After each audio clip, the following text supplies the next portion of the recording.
When David Bowie releases a new album, as he did this past week, it's a major event within the rock world.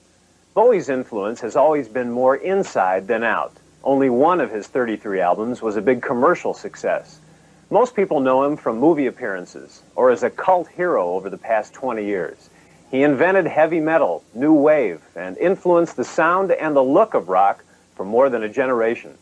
But now, with his new record getting airplay and a 100-city, 6-continent concert tour sponsored by Pepsi-Cola, Bowie may finally be moving into the mainstream of rock. And for him, that kind of fame could be a problem.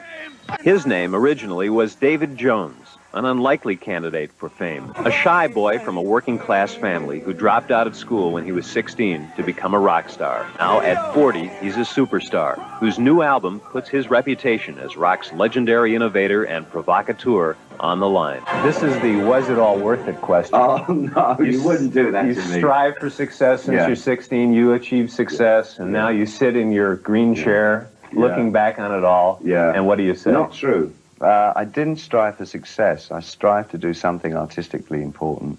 And success over here, I believe, is very much in the kind of material world. So can I just say that before we start? I wanted to do something artistically valid. How important is it that the album be a big commercial success for you? Not at all. I mean, I've only really experienced commercial success with Let's Dance. And that came right out of the blue, completely. And I don't ever expect it to happen again. No, not at all. I mean, he always wanted success. He always wanted it on his terms, which is more important, and still does.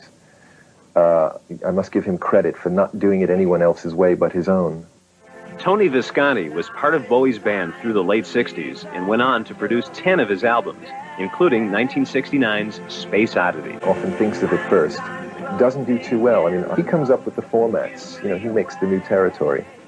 And others follow, but do it a little bit more slick, a bit more commercial. Well, like the Rolling Stones, who haven't sold nearly as many records as one might suspect, or Bob Dylan, his influence has been on other artists. Rolling Stone magazine's senior editor, Kurt Loder, has covered Bowie for 12 years. He affected schools of musicians and schools of fashions and styles.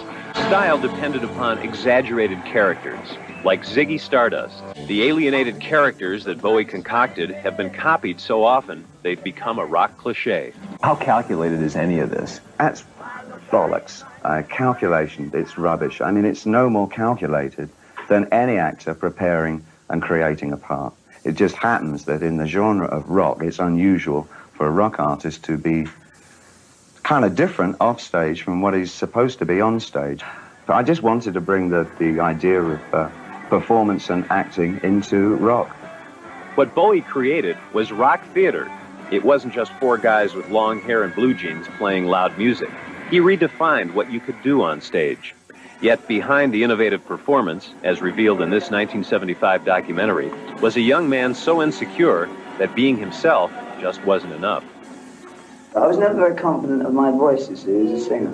So I thought, rather than just sing them, which would probably bore the pants off everybody, I'd like to kind of portray the songs. So he had to invent all these outrageous characters because he probably thought he was dead boring as a human being. He is pretty ordinary, you know. He's not outrageous. That's the sad thing about it. But he attracts outrageous people, and he does borrow from them. Angie! Darling, I came to say good luck. One of them was Angela Bowie, who spent the 10 years of their marriage as Bowie's unofficial manager and unpaid therapist.